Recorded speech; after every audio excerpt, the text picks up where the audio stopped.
Hello, all my Taurian friends.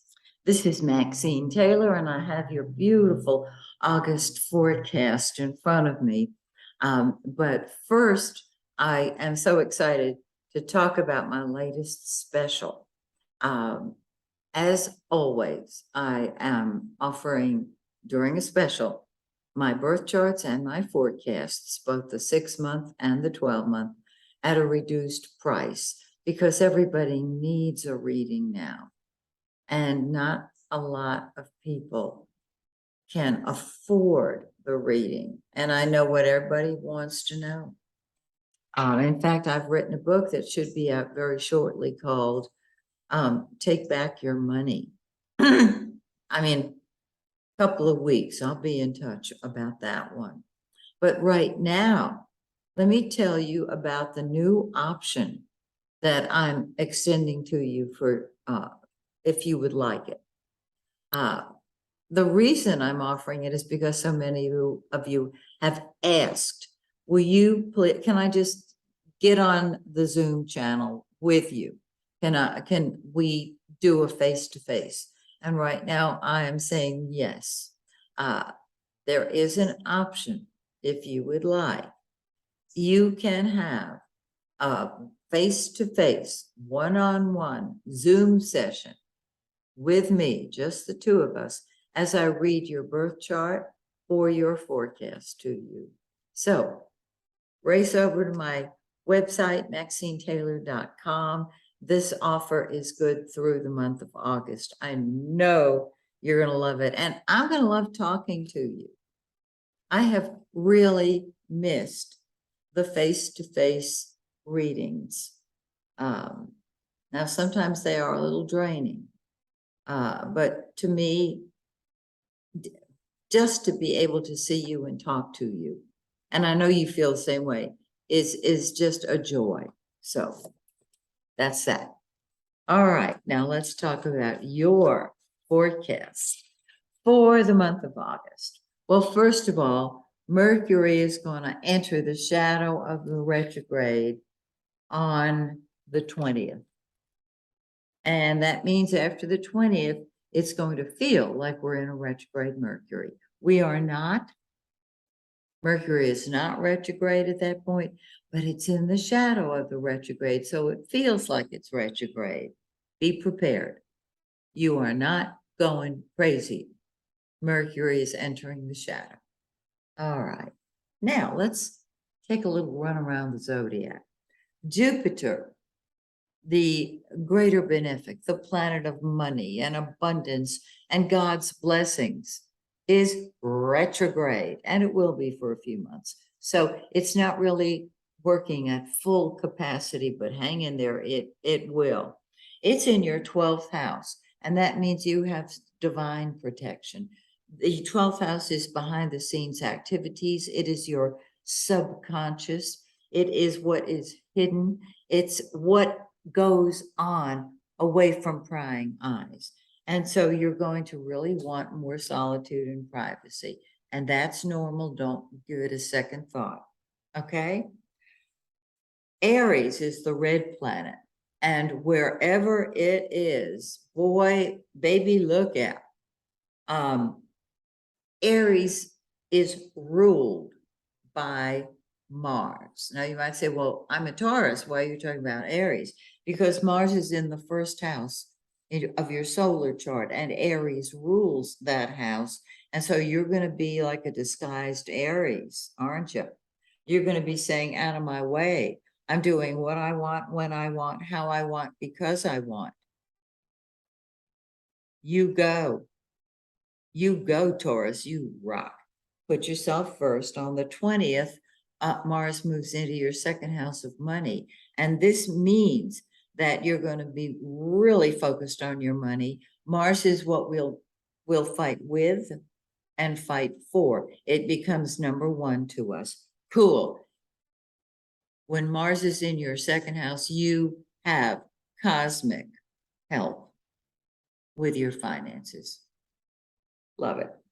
Venus, the pink planet, that's love and beauty and money. It's in your third house of how you look at things.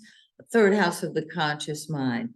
You're thinking loving thoughts. You're saying nice things to people and about people. You can have a very good rapport with a sibling at this point in time, because that's the third house of siblings, primarily the oldest sibling.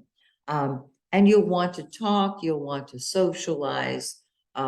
Short trips are really great. Something as simple as running up to the mall can be a fun project for you. You're optimistic. On the 16th, Venus moves into your fourth house of home, family, and real estate. This is great. Spend time with your family.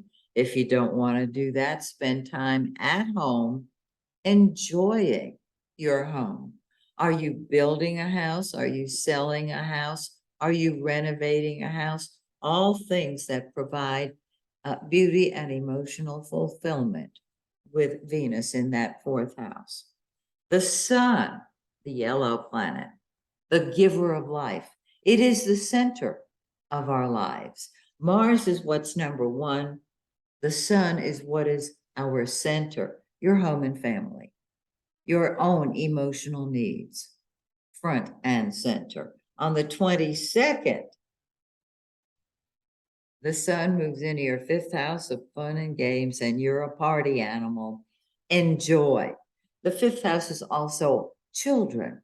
And if you have kids, you may want to spend more time with them because they want your attention. Cool. Wonderful. In fact, socialize as much as you can, because it's time for fun.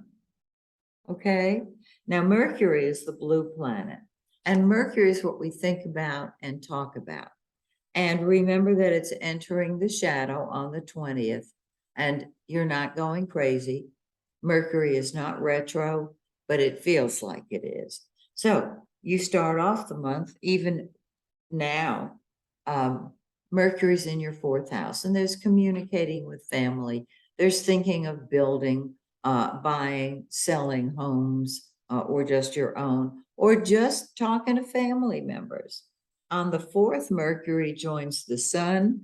Well, the sun isn't there yet. It'll be there on the 22nd, but it moves into the 5th house, and it's thinking of socializing. Remember, Mercury is not an action planet. It's a thinking and talking planet. All righty?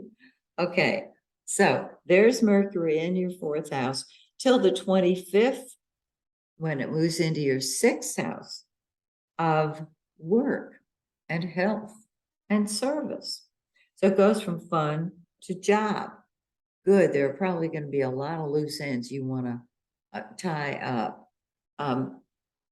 I know that very often Taurians have stacks of clutter around the house or the office. They can be neatly stacked, but they're stacks of stuff. So when Mercury goes retrograde next month, you might find that that's a really great time to tie up all those stacks and toss what you no longer need. Now, the full moon on the 11th is in your 10th house of career. And that means your career comes to a head. Your leadership ability can be recognized. I love it. This full moon is in 19 Aquarius. Find that in your birth chart, and you have the whole picture. 2 weeks later, we'll be in the dark of the moon, meaning no energy, until the new moon.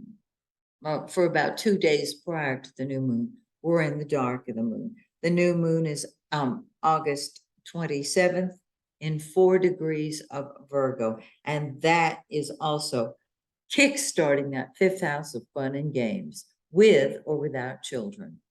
Have a blast.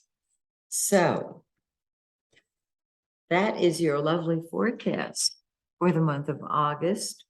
Enjoy it. And I hope to see you next month when, once again, I take a look at your forecast. Till then, may the stars shine brightly on you and yours. Bye for now.